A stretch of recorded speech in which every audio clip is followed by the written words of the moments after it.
ದಿನಾಂಕ 12 ಆಗಸ್ಟು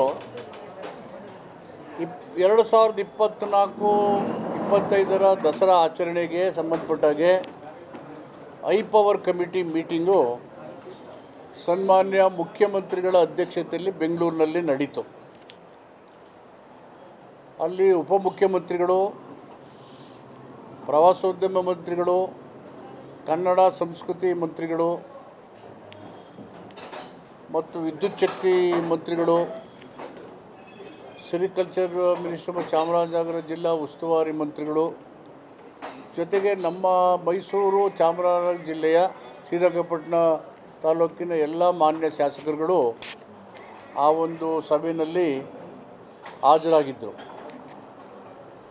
ಪ್ರಮುಖವಾಗಿ ಈ ಸಾರಿ ದಸರಾನ ವಿಜೃಂಭಣೆಯಿಂದ ಮಾಡಬೇಕು ಅಂತೇಳಿ ಐ ಪವರ್ ಕಮಿಟಿನಲ್ಲಿ ನಿರ್ಧಾರ ಆಯಿತು.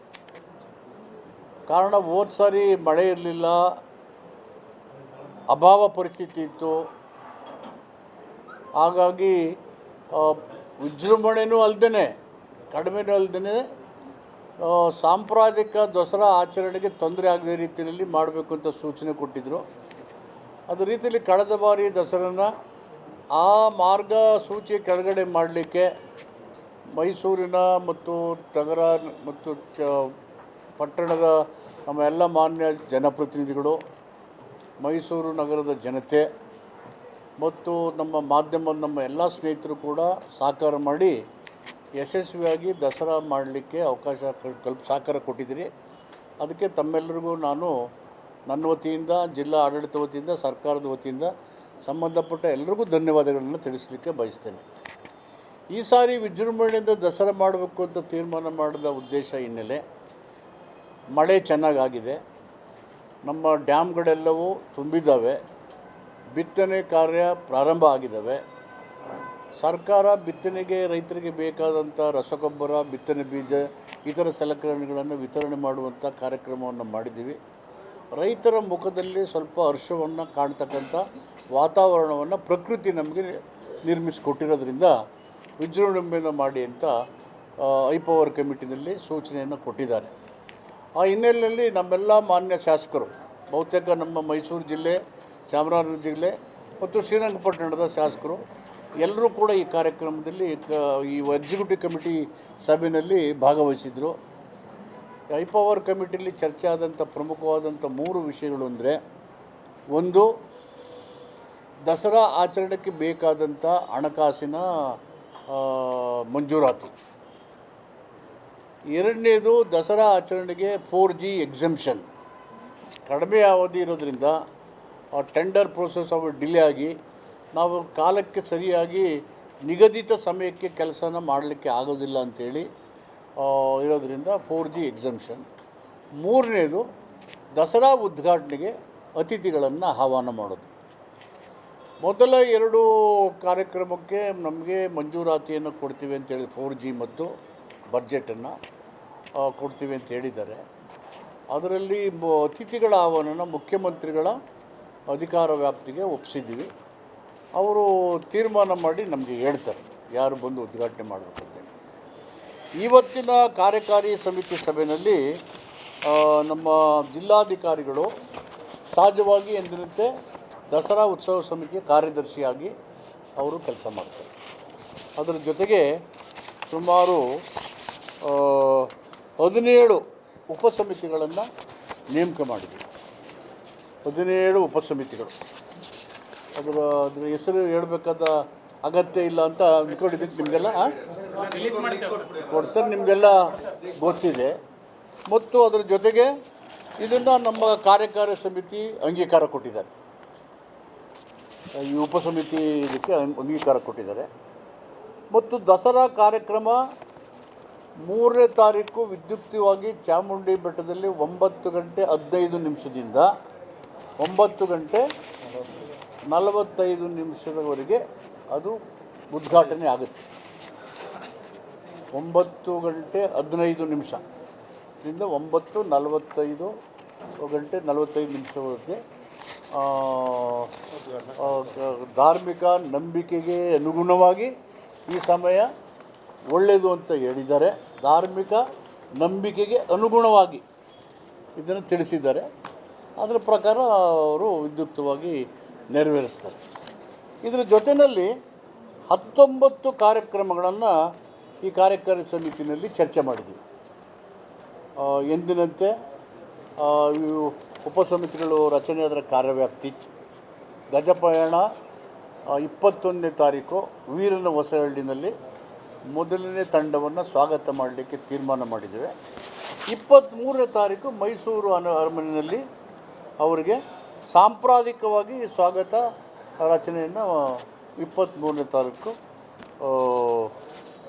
ಅಲ್ಲಿಂದ ವೀರನ ಹೊಸಹಳ್ಳಿಯಿಂದ ಬರ್ತಕ್ಕಂಥ ಆನೆಗಳಿಗೆ ಇದು ಮಾಡಿ. ಕೆಲವು ಸದಸ್ಯರು ಆನೆಗಳು ಗಾಡೀಲಿ ಯಾಕೆ ಬರಬೇಕು, ನಡ್ಕೊಂಬರಲಿ ಅಂತ, ಎಲ್ಲ ಊರೆಲ್ಲ ನೋಡ್ತಾರೆ, ದಸರಾ ಆಗುತ್ತೆ ಅಂತ ಜನ ಮಾತಾಡ್ತಾರೆ ಅಂತ ಸಲಹೆನೂ ಕೊಟ್ಟಿದ್ದಾರೆ. ಸುಪ್ರೀಂ ಕೋರ್ಟು ಮತ್ತು ಹೈಕೋರ್ಟ್ಗಳು 2013ರಲ್ಲಿ ಒಂದು ತೀರ್ಮಾನ ಕೊಟ್ಟಿದ್ದಾರೆ. ಕಂಟಿನ್ಯೂಸ್ ಆಗಿ 50 ಕಿಲೋಮೀಟರು ಆನೆಗಳು ನಡಿಬಾರ್ದು, ಅವನ್ನ ನೀವು ವೆಹಿಕಲಲ್ಲೇ ತರಬೇಕು ಅಂತ ಹೇಳಿದ್ದಾರೆ. ಸೊ ಹುಣಸೂರಿಂದೆಲ್ಲ ಬರುವಾಗ 3 ಅಥವಾ 4 ಹಳ್ಳಿಗಳು ಸಿಗ್ತವೆ. ಬನ್ನಿಕುಪ್ಪೆ, ಬಿಳ್ಕೆರೆ, ಇಲ್ವಲ್ಲ, ಆ ಮಧ್ಯೆ ಇನ್ನೊಂದೂರು ಅದು ಸಿಗ್ತವೆ. ಸೊ ಅಲ್ಲಿ ಆನೆ ಬರೋದ್ರಿಂದ ಮತ್ತು ಅದು ಸ್ಟ್ರೈನ್ ಆಗ್ಬಾರ್ದು, ಮತ್ತು ಇಲ್ಲಿ ಪಳಗಿಸ್ಬೇಕು ಅಂತ ಈ ಕಾರಣಕ್ಕೆ ಎಂದಿನಂತೆ ಅದನ್ನು ಮಾಡಲಿಕ್ಕೆ ಕಾರ್ಯಕಾರಿ ಸಮಿತಿ ಸಲಹೆಗಳನ್ನು ಗಮನದಲ್ಲಿಟ್ಕೊಂಡು ಸುಪ್ರೀಂ ಕೋರ್ಟಿನ ತೀರ್ಮಾನ ಗಮನದಲ್ಲಿಟ್ಟು ಈ ಒಂದು ಚರ್ಚೆಯನ್ನು ಮಾಡಿದ್ದೇವೆ. 21ನೇ ತಾರೀಕು ಆನೆಗಳನ್ನು ಬರಮಾಡ್ಕೊತೀವಿ, ಅರಮನೆಯಲ್ಲಿ ಸ್ವಾಗತ ಮಾಡ್ತೀವಿ 23ಕ್ಕೆ. ಮತ್ತು ಎಂದಿನಂತೆ ವಿದ್ಯುತ್ ಶಕ್ತಿ ಅಲಂಕರಣನ 21 ದಿನದ ಕರ್ಕೊಂಡು ಎಕ್ಸ್ಟೆಂಡ್ ಮಾಡ್ತೀವಿ. 3ನೇ ತಾರೀಕು ಪ್ರಾರಂಭ ಆದರೆ 12ಕ್ಕೆ ದಸರಾ ಇದಾಗುತ್ತೆ. ಈ ಸಾರಿ ಇನ್ನೂ 7 ದಿನ ಅಥವಾ 10 ದಿನ 21ನೇ ತಾರೀಕು ತನಕ ಇರಬೇಕು ಅಂತೇಳಿ ಕೇಳಿದರು. ಅದನ್ನು ಎಕ್ಸ್ಟೆಂಡ್ ಮಾಡಿದ್ದೀವಿ. ವಿದ್ಯುತ್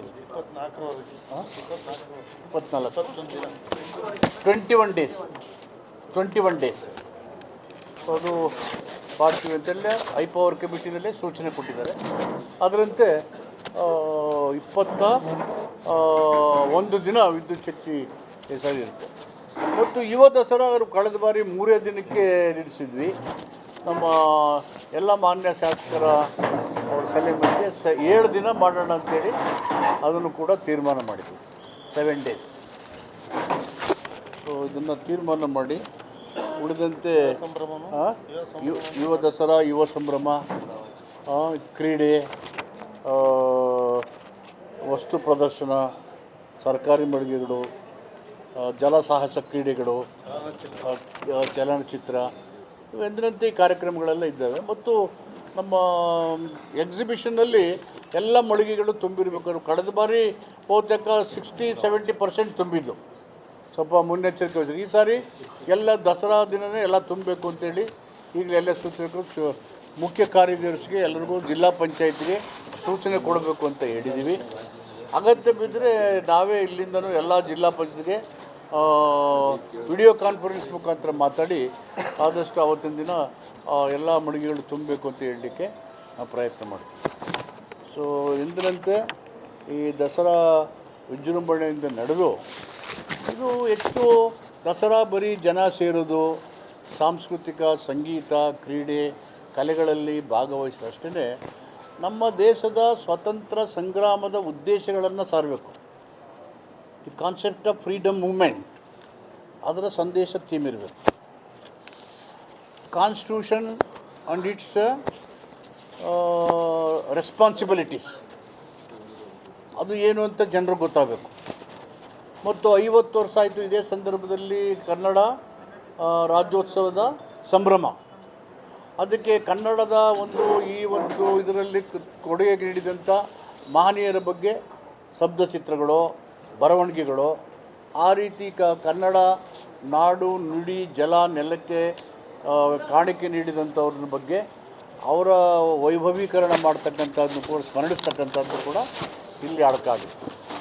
ಈ ಸಾರಿ ಒಂದು ಥೀಮ್ ಇಟ್ಕೊಂಡು ಪ್ರತಿ ಸಾರಿ ಒಂದು ಥೀಮ್ ಇಟ್ಕೊಂಡು, last time democracy and constitution ಅಂತ ಮಾಡಿದ್ವಿ. ಈ ಸಾರಿ freedom movement and its concept, ಆ ಥರ ಥೀಮ್ ಇಟ್ಕೋಬೇಕು. ಯಾಕೆ ಸ್ವಾತಂತ್ರ್ಯ ನಾವು ಪಡೆದ್ವಿ, ಅದರ ಉದ್ದೇಶಗಳೇನು, ಅದು ಗುರಿ ಏನು, ದೇಶ ಯಾವ ರೀತಿ ಮುನ್ನಡಿಬೇಕು, ಅದಕ್ಕಿರ್ತಕ್ಕಂಥ ಮಾರ್ಗಸೂಚಿ ಆ ಥರದ ಒಂದು ಥೀಮ್ ಇಟ್ಕೊಂಡು ಮಾಡಬೇಕು ಅಂತೇಳಿ ನಾವೆಲ್ಲ ಸೇರಿ ತೀರ್ಮಾನ ಮಾಡಿದ್ದೀವಿ. ಸೊ ಆ ಹಿನ್ನೆಲೆಯಲ್ಲಿ ಇಂದಿನ ದಸರಾ ವೈಭವಪೂರಿತವಾಗಿ ನಡಿಬೇಕು ಅನ್ನೋದು ಸರ್ಕಾರದ ಉದ್ದೇಶ ಆಗಿದೆ ಮತ್ತು ಸರ್ಕಾರದ ಗ್ಯಾರಂಟಿಗಳನ್ನು ಹೆಚ್ಚು ರಿಫ್ಲೆಕ್ಟ್ ಮಾಡೋವಂಥದ್ದು ಮತ್ತು ಸೌಹಾರ್ದತೆಯನ್ನು ಕಾಪಾಡುವಂಥದ್ದು. ಎಷ್ಟೋ ಕರ್ನಾಟಕ ರಾಜ್ಯದಲ್ಲಿ ಭಾಳಷ್ಟು ಗ್ರಾಮಗಳು ಜಿಲ್ಲೆಗಳಲ್ಲಿ ಹಿಂದೂಗಳು ಮಾಡ್ತಕ್ಕಂಥ ಆಚರಣೆಯಲ್ಲಿ ಮುಸಲ್ಮಾನ್ ಬಾಂಧವರು ಭಾಗವಹಿಸಿ ಒಟ್ಟಿಗೆ ಆಚರಣೆ ಮಾಡ್ತಾರೆ.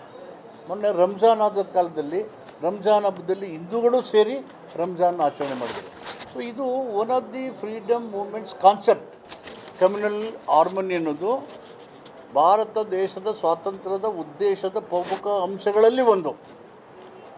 ಸೊ ಈ ಥರದ ಸಂದೇಶ ಮೂಲಕ ಬಹುತ್ವದ ಭಾರತದ ರಕ್ಷಣೆಯ ಜವಾಬ್ದಾರಿಯನ್ನು ಈ ಒಂದು ಪ್ರಜಾಸತ್ತಾತ್ಮಕ ಆಚರಣೆಯಲ್ಲಿ ನಾವು ಕಾಣಬೇಕು.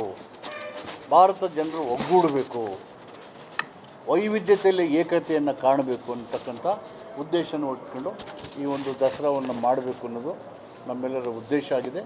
ಅದಕ್ಕೆ ಎಲ್ಲರ ಸಹಕಾರ ಬೇಕಾಗಿದೆ. ಅಂತಿಮವಾಗಿ ಈ ಒಂದು ವಿದ್ಯುತ್ ಶಕ್ತಿ ವೆಚ್ಚವನ್ನು ಅವರೇ ಚೆಸ್ಕಾಂ ಅವರು ಮಾಡ್ತಾರೆ. ಮೂಡಾದಿಂದ 10 ಕೋಟಿ ರೂಪಾಯಿ ಕೊಡ್ತಾರೆ.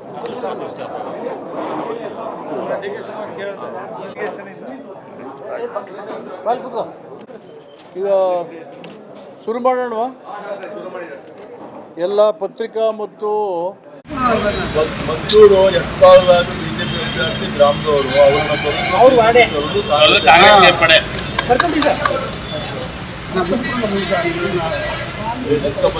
ಹೆಚ್ಚಿನ ವಿಡಿಯೋಗಳಿಗೆ ಪ್ರತಿಧ್ವನಿ ಯೂಟ್ಯೂಬ್ ಚಾನೆಲ್ ಸಬ್ಸ್ಕ್ರೈಬ್ ಮಾಡಿ, ಬೆಲ್ ಐಕಾನ್ ಕ್ಲಿಕ್ ಮಾಡಿ.